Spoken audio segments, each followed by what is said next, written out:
नमस्कार. मी गणेश तायडे, जिल्हा परिषद परभणी येथे कार्यरत आहे. यशदा पुणे मार्फत ओन सोर्स ऑफ रिसोर्स म्हणजे ग्रामपंचायतीच्या स्वउत्पन्नाच्या बाबीच्या अनुषंगानं आयोजित केलेल्या टी प्रशिक्षणादरम्यान यशदाचे चे प्रकल्प संचालक आदरणीय बी.एम. वऱ्हाळे सर यांनी मला प्रशिक्षणादरम्यान ग्रामपंचायत कर आकारणीच्या बाबतीमध्ये मी जे काही सॉफ्टवेअर बनवलं होतं किंवा मी एक्सेल बेस ज्या काही गोष्टी बनवल्या होत्या, त्याच्या अनुषंगानं माहिती सांगण्याच्या सूचना सरांनी केल्या होत्या आणि तसेच तिथे केलेल्या सादरीकरणाच्या अनुषंगानं व्हिडिओ आणि पी तयार करून शेअर करण्याच्या सूचनाही केल्या होत्या. त्या अनुषंगानं मी प्रथमतः आदरणीय बी.एम. वऱ्हाळे सर यांचं अ, धन्यवाद व्यक्त करतो आणि सरांनी सूचना केल्याप्रमाणे व्हिडिओ आणि पी मी शेअर केलेलाच आहे. तर ग्रामपंचायत कर आकारणी बाबतीत जे काही 2015 मध्ये जो काही सुधारणा झाली आणि त्या सुधारणाच्या अनुषंगानं कर आकारणी कशी केली जाते, याच्या बाबतीतली थोडक्यात माहिती, सूत्राच्या अनुषंगानं जे काही टॅक्स रेट आहेत, ते आपण कुठून घ्यायचे, याच्या अनुषंगानं माहिती. तसेच आपण आपल्या ग्रामपंचायतीचा कर भरणा केला म्हणजे माहिती भरणा केल्याच्या नंतर जो कसा कर कॅल्क्युलेट होईल त्याच्या अनुषंगाने एक Google फॉर्म आणि Google शीट बेस डेमो एक हे पण मी तयार केलेलं आहे. तर या सर्व बाबतींचं सादरीकरण आजच्या या छोट्याशा व्हिडिओमध्ये मी करणार आहे. प्रथमतः ग्रामपंचायतीच्या कर आकारणीच्या अनुषंगानं आवश्यक असलेल्या ज्या काही बाबी आहेत, म्हणजे जर ग्रामपंचायतीचा उत्पन्नाचा सर्वात महत्त्वाचा स्रोत म्हणजे ग्रामपंचायतीचं टॅक्स, ग्रामपंचायतीचा कर होय. मग हा ग्रामपंचायतीचा टॅक्स कॅल्क्युलेट करण्यासाठी आपल्याला काय-काय बाबींची आवश्यकता असते? तर याच्यामध्ये सर्वात महत्त्वाचं जमिनीचं क्षेत्रफळ. जमीन म्हणजे केवळ जमीनच नाही, तर जो प्लॉट आहे किंवा जो ग्रामपंचायतली जी मालमत्ता आहे, त्या जमिनीचं क्षेत्रफळ आणि क्षेत्रफळानुसार त्या घराचे असलेलं बायफर्गेशन याची माहिती आपल्याकडे असणं गरजेचं आहे. बांधकामाचं वर्ष कशासाठी? तर घसारा कॅल्क्युलेट करण्यासाठी बांधकामाचं वर्ष आपल्याला माहीत असणं गरजेचं आहे. जमिनीचं वार्षिक मूल्य दर. आता हे जमिनीचं वार्षिक मूल्य दर कुठून काढायचं असतं, हे मी ऑनलाईन तुम्हाला लाईव्हमध्ये सांगणार आहे. त्याच्यानंतर इमारतीचा बांधकामाचा दर. डिपार्टमेंट जे आहे, दरवर्षी इमारतीच्या बांधकामाचा दर निश्चित करतं. तर तो दर कुठून काढायचा याचीही माहिती मी हे करेल आणि भारांक. म्हणजे ग्रामीण भागातील जे काही हे आहेत, मालमत्ता आहेत, त्याच्या वापराच्या प्रमाणानुसार भारांक निश्चित केला जातो. मग तो रहिवासी असेल, वाणिज्यिक असेल आणि औद्योगिक असेल, तर याच्यानुसार भारांक निश्चित केला जातो. तोही काय असतो, तोही आपण समोर बघूया. आता बघा, पहिली गोष्ट म्हणजे कराची रक्कम जी काढली जाते, ती कशाच्या आधारावरती काढलं जातं? म्हणजे सुरुवातीला जो काही कर होता तो वेगळ्या पद्धतीने काढला जायचा. पण 2015 पासनं इमारतीच्या भांडवली मूल्यावर आधारित कराची आकारणी केली जाते. मग आपल्याला सर्वात पहिले काय करणं गरजेचं आहे, तर इमारतीचं भांडवली मूल्य काढणं गरजेचं आहे. मग भांडवली मूल्याचे सूत्र ते पण आपण बघणार आहोत. तर इमारतीचं भांडवली मूल्य गुणिले कराचा दर.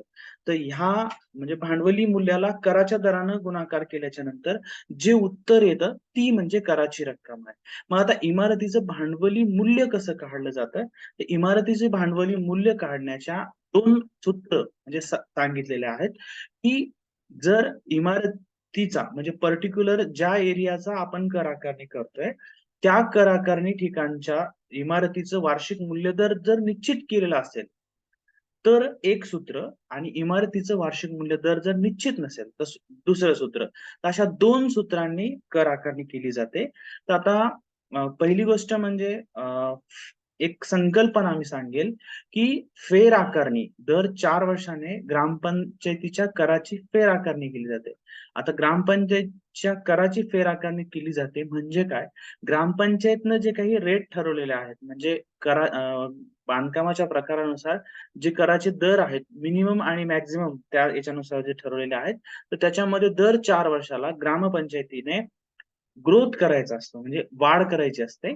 तर ती खरं तर आपल्याकडे केली जाते का? किंवा त्याच्या बाबतीतल्या सर्व बाबी आहेत, तर त्या बाबी मी नंतरच्या व्हिडिओमध्ये जो डिटेल्स व्हिडिओ असेल तो मी नंतर करेल. फक्त आता टॅक्स कसा कॅल्क्युलेट केला जातो हेच फक्त मी माहिती सांगेल.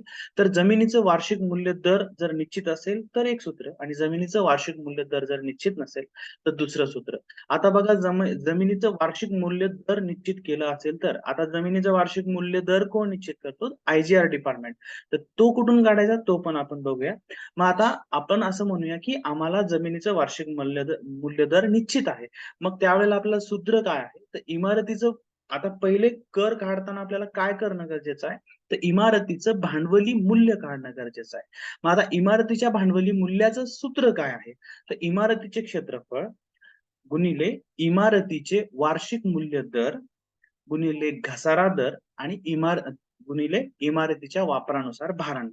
आता मी एक गोष्ट सांगेल की म्हणजे एक बाब इथे सांगेल की इमारतीचं क्षेत्रफळ. आता इमारतीचं क्षेत्रफळ जनरली ग्रामपंचायतीच्या मालमत्ता या बऱ्याच ग्रामपंचायतीकडं स्क्वेअर फूट म्हणजे फुटामध्ये असतं. पण इथे अपेक्षित आहे स्क्वेअर मीटर.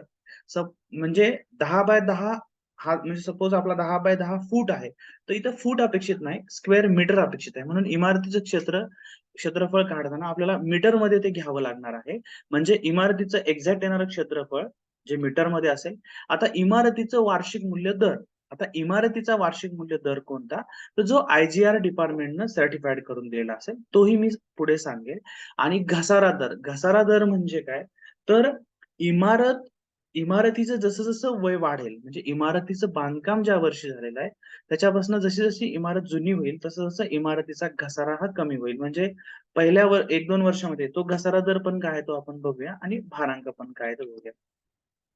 आता बघा इमारतीच्या बांधकामाचे जे दर आहेत वार्षिक मूल्य दर.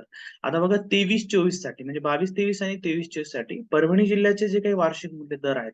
तर बघा इथं आरसीसी साठी 17,424, इतर पक्क असेल तर 14,923, अर्ध पक्क असेल तर 9,979 आणि कच्चं घर असेल तर 6,403.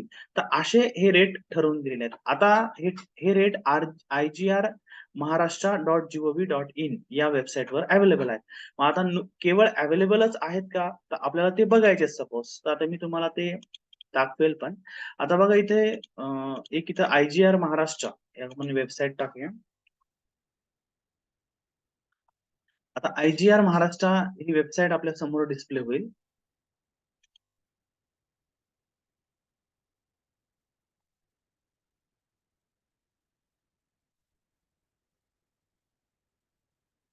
आता आयजीआर याच्यामध्ये महत्वाच्या महत्वाचे दुवे यामध्ये इथे हे दिलेलं आहे. बघा इथे या इकडून ज्या लेफ्ट साइडला टॅब आहेत त्याच्यामध्ये मूल्यांकन दर नावाची एक टॅब आहे. याच्यावरती जर आपण गेलो तर 2022-23 करिता असलेले जे काही दर आहेत ते इथे निश्चित केलेले आहेत. आता इथे मुंबईसाठी वेगळे आहेत आणि उर्वरित महाराष्ट्रासाठी वेगळे आहेत. याला जर आपण क्लिक केलं तर आपल्याला ते जे दर आहेत ते इथं दिसतील. मग हे दर आपण या ठिकाणावरनं घेतलेले आहेत. इथं जे निश्चित केलेले आहेत, त्याच्या तुम्ही लास्टला जर येऊन बघितलं, तर इथं ते दर निश्चित केलेले आहेत एरिया वाईज. आता याच्यापैकी आम्ही परभणी जिल्ह्यासाठीचे हे रेट घेतलेले आहेत. ओके. तर आता रेट्स कुठून पाहायचे हे आपण या ठिकाणी बघितलेलं आहे. तर आता या ठिकाणी आपल्याला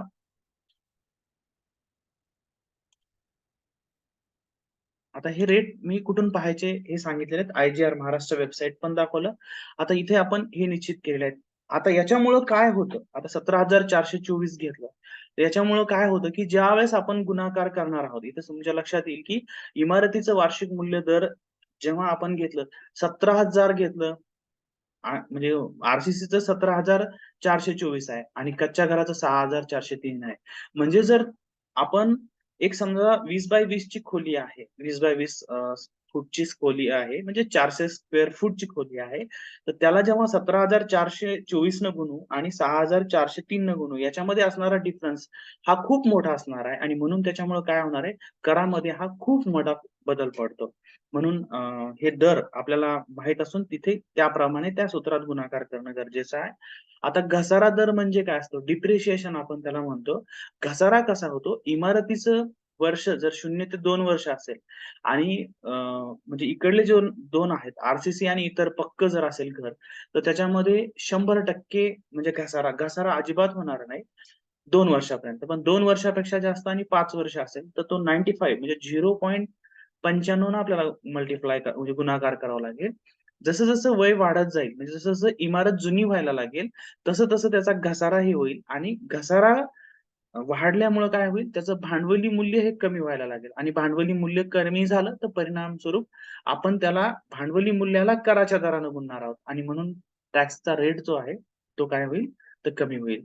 आता बघा इथे आणखीन एक इथे आपल्याला जे काही आपण कराचे दर म्हणलेला आहे, मिनिमम 30% मॅक्सिमम 35% कोणाला तर म्हणजे कच्चं घर जर असेल, झोपडीचं वगैरे किंवा मातीचं घर असेल, तर मिनिमम 30 पैसे. म्हणजे हे 30 पैसे कधी तर आपल्याला भांडवली मूल्य प्राप्त झाल्याच्या नंतर आपण जो गुणाकार करणार आहोत कराचा दर, तर हा तो कराचा दर आहे. आता इथं किमान आणि कमाल दिलेला आहे. बघा ह्या किमान दरामध्ये आपल्याला काय करायचंय, म्हणजे ग्रामपंचायतीची फेर आकारणी झाल्याच्या नंतर ह्या कराच्या दरामध्ये वाढ करायची. पण जनरली बऱ्याचशा ग्रामपंचायतीचा जेव्हा मी नमुना नंबर 8 आम्ही बघतो, त्यावेळेला 4 वर्षांना फेर आकारणी होते, पण कराच्या दरामध्ये बरेचसे लोकं ग्रोथ करत नाहीत किंवा परंतु ॲक्चुअल ग्रामपंचायतीच्या उत्पन्नाचा हा जर स्रोत असेल, तर ह्या करामध्ये पण देखील वाढ केली गेली पाहिजे. तर अशा प्रकारचे हे मिनिमम आणि मॅक्सिमम इथे रेट आहेत. मिनिमम इतके आणि मॅक्सिमम इतके. 4 वर्षांना फेर आकारणी करताना देखील याच्यामध्ये मॅक्सिमम 30% पर्यंत आपण वाढ करू शकतो. यापेक्षा ग्रामपंचायत जास्त वाढ त्या कायद्यानुसार करू शकत नाही. इथं कराचे दर आहेत. इथं सांगितलेलं आहे की भांडवली मूल्याच्या प्रति हजारच्या याच्यावरती. म्हणजे जर जो म्हणजे भांडवली मूल्य येईल त्याला 1000 न भागितल्याच्या नंतर आपल्याला तो गुणायचा आहे. कारण जर आपण असं जर हे केलं तर त्याचं उत्तर खूप मोठ्या प्रमाणात येईल. म्हणजे इथं भांडवली मूल्य प्रति हजाराच्या मूल्यावर इथं निश्चित केलेलं आहे. आता भारांक इथं सांगितलं. निवासी असेल तर 1 असेल. औद्योगिक असेल तर 1.2 आणि वाणिज्यिक असेल तर 1.25 म्हणजे जो काही भारांक आपण गुणाकार करणार आहोत. तर ह्या अ, 4 बाबीच्या म्हणजे आपण जर घेतल्या तर आपल्याला भांडवली मूल्य काढता येणार आहे आणि कराचा कर काढता येणार आहे. आता बघा इथं सूत्र जे बघितलं होतं, इमारतीचं क्षेत्रफळ काय माहित आहे, वार्षिक मूल्य दर कुठून घ्यायचा हे मी तुम्हाला सांगितलंय. घसारा कुठून म्हणजे घसारा काय आहे तो आपण बघितला आणि इमारतीच्या वापरानुसार भारांक. हे घेतल्याच्या नंतर आपल्याला काय मिळणार आहे, इमारतीचं भांडवली मूल्य येणार आहे आणि इमारतीचे भांडवली मूल्य आल्याच्या नंतर आपल्याला कराच्या दराने त्या भांडवली मूल्याला गुणायचंय आणि इथं काय सांगितलं ते 1000च्या पटीत आहे. म्हणून आपल्याला त्याला 1000 म्हणजे भाग पण द्यावा लागेल आणि त्याच्यानंतर जी येईल ती रक्कम असेल, कराची रक्कम असेल. तर अशा पद्धतीनं आपल्याला पहिले काय करायचंय भांडवली मूल्य आणि त्याच्यानंतर कराचा दर. आता बघा इमारतीचं भांडवली म्हणजे ही ही कधीचा पद्धत आहे, तर जर समजा जागा म्हणजे बांधकाम आहे, एक घर आहे 2000 स्क्वेअर फूटचं सपोज, त्याच्यामध्ये 400 स्क्वेअर फूट आर-सी-सीचं आहे. त्याच्यानंतर 400 स्क्वेअर फूट कच्चं आहे. 400 स्क्वेअर फूट हे इतर पक्कं आहे. म्हणजे अर्ध पक्कं आहे आणि 400 स्क्वेअर फूट कच्चं आणि 400 स्क्वेअर फूट म्हणजे खुलं आहे. तर मग आता खुल्या जागेचं काढायचं तर काय करावं लागेल आपल्याला? तर खुल्या जागेचं काढताना आपल्याला काय करावं लागेल? तर खुल्या जागेचं सूत्र काय आहे? तर खुली जागेचं काढत असताना जमिनीचं भांडवली मूल्य बरोबर काय आहे? जमिनीचं क्षेत्रफळ गुणिले जमिनीचा वार्षिक मूल्य दर. एवढंच फक्त सूत्र आहे. म्हणजे कारण खुल्या जागेला काही बांधकामाचा दर वगैरे, वगैरे हे काही नसतं. मग आता हे जमिनीचा दर कुठून काढायचा? तर बघा ह्याच आय-जी-आर महाराष्ट्राच्या वेबसाईटवरती किंवा माझ्या पी-पी-टीमध्ये मी एक जे काही हे दिलेलं आहे, त्याच्यामधून आपण ते काढू शकतो. तर अशा पद्धतीने आपल्याला म्हणजे हे करायचंय. आता इथे जमिनीचं वार्षिक मूल्य जर आपण हे केलंय. आता बघा इथे म्हणजे जो काही हे आहे जमिनीचा दर कसा काढायचा? इथं सपोज तुम्ही 22-23 या वर्षामध्ये आलात. परभणी जिल्हा मी इथं सिलेक्ट केलेला आहे. त्याच्यामध्ये जिंतूर तालुका असेल आणि जिंतूर तालुक्यामध्ये पर्टिक्युलर एखादं गाव आहे. इथं हे गाव आहे. याचे जे काही जमिनीचे दर असतील, तर इथे आपण खुल्या जमिनी असतील किंवा गावठाणातील ज्या काही हे असतील खुली जमीन असेल, तर त्याचं काय रेट आहे? तर ₹930 याच्यामध्ये चौरस मीटरला दर दिलेले आहेत. तर हे आपल्याला याच्या अनुषंगानं तिथे कॅल्क्युलेट करताना हे करायचंय. आता बघा मी एक माझा जो काही ब्लॉग आयडी आहे, माझ्या ब्लॉग आयडी वरती म्हणजे माझा ब्लॉग आयडी मी पीपीटी मध्ये शेअर केलेला आहे. माझ्या ब्लॉग आयडी मध्ये मी एक महत्वाचे सादरीकरण नावाची टॅब आहे आणि याच्यामध्ये गुगल फॉर्म दिलाय, की ज्या गुगल फॉर्म मध्ये आपण डेटा एंट्री करायचा आहे आणि डेटा एंट्री केल्याच्या नंतर तुम्हाला ऑटोमॅटिकली नमुना नंबर 8 जनरेट होणार. ऑनलाईन तुम्ही बघू शकणार आहात. म्हणजे फक्त एक डेमो बेस दिलाय, की तुम्हाला तुमच्या ग्रामपंचायतमध्ये कर आकारणी करताना किंवा कशा प्रकारचा नमुना 8 असावा याच्यासाठी मी डेमो ऑनलाईन करून दिलाय. बघा इथे असा गुगल फॉर्म आहे. याच्यामध्ये तुम्ही असा एक युनिक युनिक नंबर द्या. युनिक नंबर याच्यासाठी, की मी जो डेटाबेस दिलेला आहे त्याच्यामध्ये जर तो रिपीट कोड झाला, तर तुम्हाला तो त्याचा जो काही डेटा आहे तो फ्लॅश करणार नाही. इथं एक क्रमांक असा कुठलाही द्या. मी के दिलाय किंवा तुम्ही के के द्या, 1 2 3 1 2 1 असे काहीतरी एक नंबर द्या, की जो तुम्हाला युनिक असेल. माझ्या डेटाबेसमध्ये समजा एक नंबर जर दिला आणि एक नंबर जर खूप लोकांनी टाकला, तर तो रिट्राय म्हणजे तो डेटाबेस तो हे करणार नाही. आता या ठिकाणी क्रमांक मी दिलाय. इथे मालमत्ता क्रमांक सपोज मी मालमत्ता क्रमांक इथे 1 2 3 4 5 1 2 3 4 5 टाकतोय. त्याच्यानंतर मालकाचं नाव, माझंच नाव टाकतोय, तर गणेश टाकतोय. त्याच्यानंतर पत्नीचं नाव, त्याच्यानंतर इथं भोगोटादार, त्याच्यानंतर एकूण क्षेत्रफळ. आता एकूण क्षेत्रफळ आपण बघितलंय. किती आहे एकूण क्षेत्रफळ 2000 आहे. आपण एक असं करूया, की 50/40 हे इमॅजिनेशन आहे. आता इथं भरून तुम्हाला नेक्स्ट म्हणायचंय. नेक्स्ट म्हणल्याच्या नंतर इथे तुम्ही नेक्स्ट करा. नेक्स्ट केल्याच्या नंतर इथं सपोज आरसीसी आहे. तर आरसीसी आपण असं गृहीत धरूया की 400 आपल्याला करायचंय. 20/20 आहे आणि बांधकामाचं वर्ष 2010 आहे. इतर पक्क सुद्धा 20/20 आहे आणि बांधकामाचं वर्ष 2010 आहे. अर्धपक्क सुद्धा 20/20 आहे आणि बांधकामाचं वर्ष 2010 आहे. त्याचं बांधकाम सुद्धा 20/20 आहे आणि बांधकामाचं वर्ष 2010 आहे. खुली जागा सुद्धा 20/20 आहे. याला बांधकामाच्या वर्षाची आवश्यकता नाही.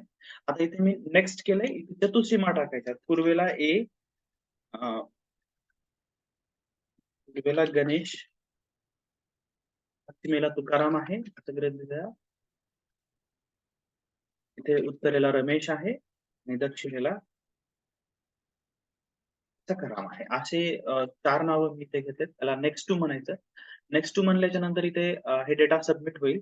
आता सबमिट केल्याच्या नंतर जो आपण हे दिलेला आहे म्हणजे जो मी युनिक नंबर दिला होता, तर तो युनिक नंबर म्हणजे आता तुम्हाला सगळ्यांना इथे जो डेटा भरताना मी जो काही युनिक नंबर दिलेला आहे, तोच युनिक नंबर इथे इथे एक टॅब आहे नमुना नंबर 8 ची. म्हणजे नमुना नंबर 8 म्हणून इथे टॅब दिलंय. तर या नमुना नंबर 8 च्या टॅब वरती आपण म्हणजे हे करायचंय.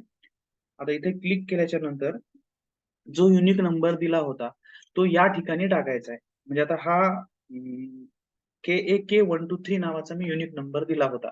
आता हा इथे टाका. 123 असा मी नंबर दिला होता आणि इथे टॅब द्या. हे टॅब दिल्याच्या नंतर बघा इथे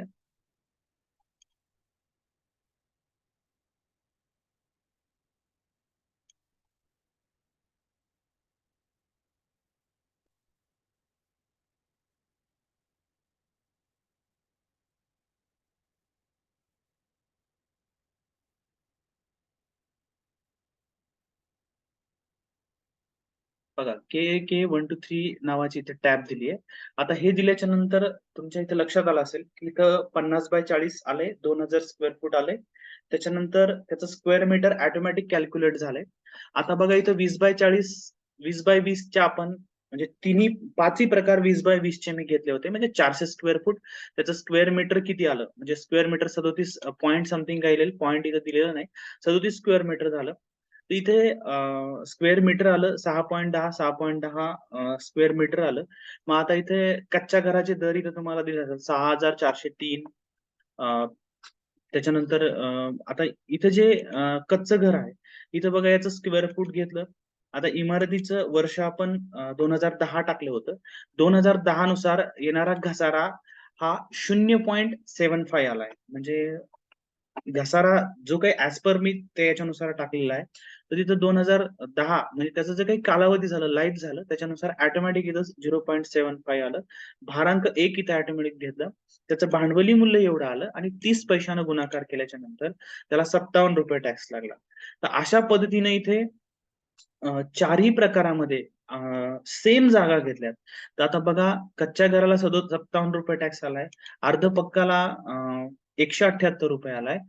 इतर पक्काला 333 आलाय आणि आर-सी-सीला ₹621 आलाय.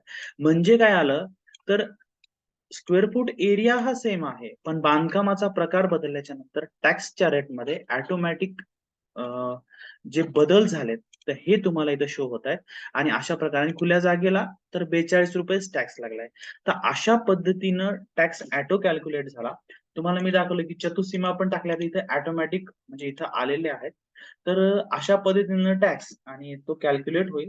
तो टॅक्स कॅल्क्युलेट झाला, तर काय करू आपण? आपल्याला जर टॅक्स ॲक्चुअल कॅल्क्युलेट केला गेला, तर आपण ग्रामपंचायतीच्या उत्पन्नामध्ये ओन सोर्स ऑफ रिसोर्स म्हणजे उत्पन्नाच्या बाबीमध्ये असलेला सर्वात महत्वाचा घटक म्हणून आपल्याला ग्रामपंचायतची कर आकारणी आहे. आणि म्हणून हे एक सूत्राच्या अनुषंगानं कशा प्रकारचं कॅल्क्युलेशन आहे. तर हे सूत्र डेमो बेस नमुना नंबर 8 आणि तो ऑनलाईन लाईव्ह माझ्या ब्लॉगवरती तुम्हाला अवेलेबल मिळेल. माझा ब्लॉग आयडी सुद्धा मी या पीपीटीच्या याच्यामध्ये तुम्हाला शो करेल. तुम्ही त्याच्यावरनं घेऊ शकता. आय-जी-आर महाराष्ट्राच्या वेबसाईटवरनं रेट कुठनं काढायचे, ही पण माहिती मी तुम्हाला याच्यामधनं दिलेली आहे. तर अशा पद्धतीनं आपण हे करून नमुना नंबर 8च्या बाबतीमधला आपला जो काही हे आहे, अ, आपण हे करू शकतो आणि सर्व आपल्या ग्रामपंचायतची कर आकारणी करू शकतो आणि त्याच्यामधनं आपल्या ग्रामपंचायतीचा उत्पन्न सोर्स आपण हे करू शकतो. हा इन शॉर्ट व्हिडिओ आहे. डिटेल डिस्क्रिप्शन मध्ये म्हणजे कर आकारणी नियम काय सांगतो आणि त्याच्या अनुषंगाने डिटेल्स व्हिडिओ मी करेल. आदरणीय बी.एम. वराळे सर, आर-जे-सी चे जे प्रकल्प संचालक आहेत, त्यांनी जी काही संधी मला दिली होती, त्याबद्दल सरांचेही आभार हे करतो आणि या विषयावरती आणखीन चांगल्या प्रकारे व्हिडिओ आणि पी-पी-टी की सर्वांना उपयुक्त होईल असा शेअरेबल मी करेल. त्याचप्रमाणे हा जो कॅल्क्युलेशन आहे, हा तुम्ही 100% वापरू शकता. ऑनलाईन आहे, लाईव्ह बेस आहे. तुम्ही त्याच्या आधारे तुमचं कॅल्क्युलेशन कसं होईल हे पण एक बघू शकता जी-आरच्या अनुषंगानं आणि मला काही सजेशन्स असतील तर त्या पण तुम्ही कळू शकता. तर तुम्हाला अशा पद्धतीने मी माहिती या ठिकाणी दिलेली आहे. सर्वांचे आभार. धन्यवाद.